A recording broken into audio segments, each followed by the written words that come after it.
आपको लिए चलते हैं। न्यूज है शरद द्विवेदी जी, उनके साथ बच्चा महाराज मौजूद है। बातचीत के ये केंद्र रहा लाइव है, तस्वीर तभी तो इसका नाम विश्वगुरु रहा है। और सारे वेदों में, रामचरितमानस में देवताओं की वंदना की गई है। विप्र धेनु सुर संत हित लीन मनुज अवतार। भगवान वेदों में जब प्रकट रूप में आते हैं तो वो कहीं न कहीं धर्म की रक्षा करते हैं, उनके लिए आते हैं। अब वैसे भी भारत देश गुरुओं का देश रहा है, आदिकाल से परंपरा से प्राच्य विद्या का उपासक रहे हैं ऋषि मुनि। और इस भारत का नेतृत्व पहले ऋषि मुनि ही करते थे। चक्रवर्ती सम्राट को अपना राज्य सुरक्षित करने के लिए वो गुरुओं के शरण में जाते थे और गुरुओं का आशीर्वाद प्राप्त करके वो आगे की अपनी सविधि चीजें संपन्न करते थे। ये कोई नई परंपरा नहीं है। और संत बागेश्वर सरकार एक हनुमान जी के परम उपासक हैं और धर्म पे आरोप प्रत्यारोप ये कोई नई बात नहीं है जी। जिस तरह आप समझते होंगे कि देवताओं रहेंगे तो राक्षस भी रहेंगे, देवगण को प्रसन्नता होगी, राक्षसों को निश्चित रूप से दुख कष्ट होगा। जहां अग्नि जलती है वहां धुआं तो उठता है। अग्नि से जिनको तपन लगती है वो दूर भागते हैं और जिनको लगता है कि हवन करने से शुद्धि हो रही है वो नजदीक रहते हैं। तो बागेश्वर सरकार के पास निश्चित रूप से आध्यात्मिक अलौकिक दैविक शक्ति है और उससे राक्षसों को आंच लग रही है तो वो अपने आप में कहीं न कहीं परेशान हो रहे हैं। पर ये कोई नई बात नहीं। देवताओं के यज्ञों में भी ध्वंस करने के लिए राक्षस आते थे और उन राक्षसों के वध करने के लिए भगवान विभिन्न अवतार लेकर के वहां पहुंचते थे और यज्ञों की रक्षा करते थे। भगवान राम कृष्ण ये इनके विराट स्वरूप हैं। परंतु भागवत में भी लिखा सा निमित्त और क्षणा मंत्र जाप मम दृढ़ विश्वासा पंचम भक्ति है वेद प्रकाशा। भगवान के गुण अनुवाद करने वाले लोगों के ऊपर कष्ट तो आएंगे। ये निश्चित है कि भगवान का गुणगान और भगवान की भक्ति वो उसी तरीके से है कि जिस तरीके से दूध में घी है या नहीं है। इसको प्राप्त करने के लिए दूध में घी है या नहीं है। अब दूध में घी तो है परंतु उसकी पूरी प्रक्रिया में आपको जाना पड़ेगा। पहले दूध गर्म होगा, उष्णोदकम गर्म होने के बाद में अभी भी वो घी को प्राप्त नहीं करेगा।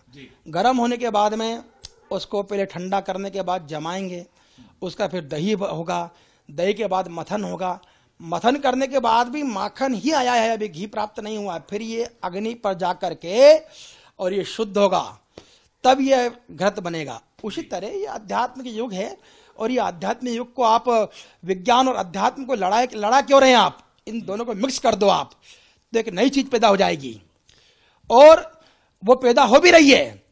विज्ञान अध्यात्म दोनों को लड़ने की आवश्यकता नहीं है। इन दोनों गाड़ी के पहिए हैं, एक पहिया ऊपर तो एक नीचे। कभी विज्ञान का पहिया ऊपर है तो अध्यात्म का नीचे, कभी अध्यात्म नीचे तो विज्ञान ऊपर। दोनों ही परंपरा है। आप बताइए, कोई बता सकता है कि समुद्र का पानी कितना है? कोई बता सकता है आकाश में कितने तारे हैं? कोई बता सकता है कि पृथ्वी का विराट स्वरूप कब से उदय हुआ है? कोई बता सकता है विक्रम संवत से पहले कौन सा संवत था? ईस्वी संवत से पहले कौन सा संवत था? अभी भारत के पशु पक्षी जीव जंतु जलथर नभचर ये सब हमें प्रेरणा देते हैं। भारत में तो प्रत्येक चीज वंदनीय है और इनको जो वंदन करता वो वंदनीय होता है और जो इनका विरोध करता वो विरोधी होता है। आपने एक बड़ी गहरी बात कही है कि विज्ञान और अध्यात्म पहिए हैं, इनका क्रम बदलता रहता है। और इस बात को तो हमेशा कहा भी गया है कि वैज्ञानिक भी ऋषि है और संत जो मनुष्यता धार्येति धर्म की बात कहता हुआ आगे बढ़ता है वो भी ऋषि है। आचार्यवर मुझे ये समझाइए जरा, क्योंकि आपके अनुयायी भी ये मानते हैं कि आप भी कई प्रक्रियाओं से पीड़ित मनुष्यता के मन की बात को उसकी थाह लेकर आप भी उसके निदान की तरफ बढ़ते हैं। ये सिद्धियां अनादिकाल से रही हैं, ऐसा कथन हम अपने पुरातन पौराणिक ग्रंथों में भी देखते हैं। आप जिस सिद्धि की बात आपके अनुयायी करते हैं, क्या आप उस पर कोई चर्चा करना हमारे साथ पसंद करेंगे? चर्चा का विषय है तो चर्चा जरूर होगी, विषय है तो बात भी होगी जी। और ऐसे समय में संकट के अब धर्म के ऊपर कोई आरोप प्रत्यारोप लगाता है तो हम बोलेंगे भी जी। और ऐसे समय मौन रहना भी उचित नहीं है। धर्म के ऊपर चर्चा हो रही, धर्म पे आरोप प्रत्यारोप लग रहे हैं और धर्म गुरु चुप बैठे हैं, ये उचित नहीं है। कभी कभी मौन कहाँ रहना उसका एक समय है और कहाँ बोलना उसका भी समय है। जहां नहीं बोलेंगे तो भी गलत होगा और जहां बोलना है वहां चुप रहेंगे तो भी गलत होगा।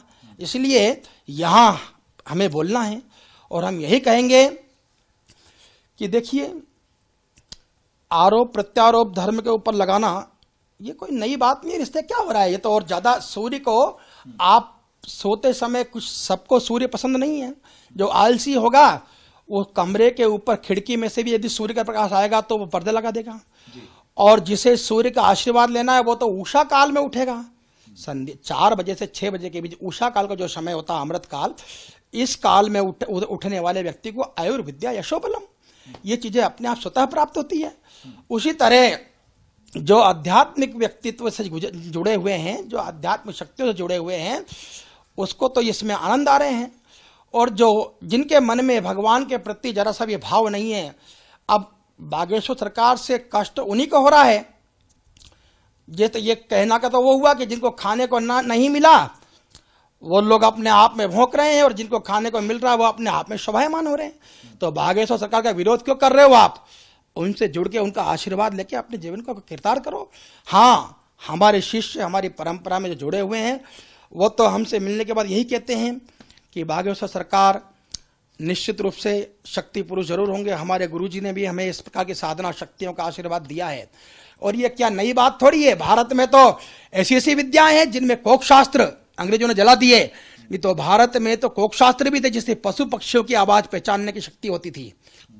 इसके बाद परंपरावादी तरीके से हम देखें, आध्यात्मिक दृष्टिकोण से देखें तो आरोप प्रत्यारोप तो विषय अलग है, इनके लोग लगाते रहेंगे तो भी अपने प्रभाव में चलता रहेगा।